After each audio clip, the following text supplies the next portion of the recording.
कीचक वध। पांडवों को मत्स्य नरेश विराट की राजधानी में निवास करते हुए 10 माह व्यतीत हो गए।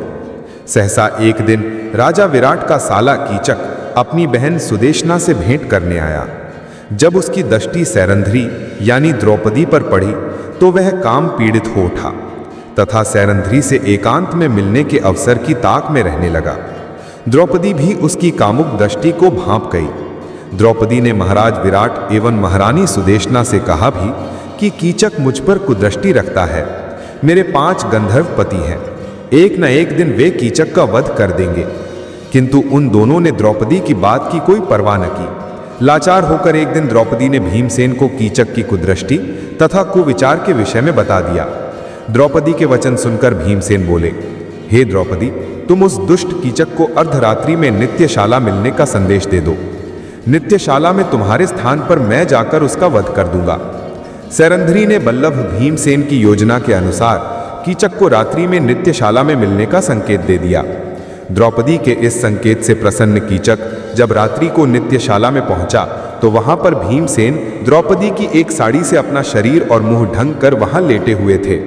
उन्हें सैरंध्री समझकर कामोत्तेजित कीचक बोला, हे प्रियतमे, मेरा सर्वस्व तुम पर न्यौछावर है।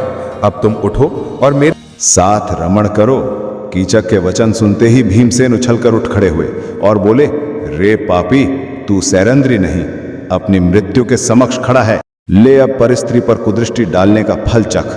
इतना कहकर भीमसेन ने कीचक को लात और घूंसों से मारना आरंभ कर दिया। जिस प्रकार प्रचंड आंधी वृक्षों को झकझोर डालती है, उसी प्रकार भीमसेन कीचक को धक्के मार मार कर सारी नृत्यशाला में घुमाने लगे। अनेक बार उसे घुमा घुमा कर पृथ्वी पर पटकने के बाद अपनी भुजाओं से उसके गर्दन को मरोड़कर उसे पशु की मौत मार डाला। उसकी उस दुर्गति को देखकर द्रौपदी को अत्यंत संतोष प्राप्त हुआ।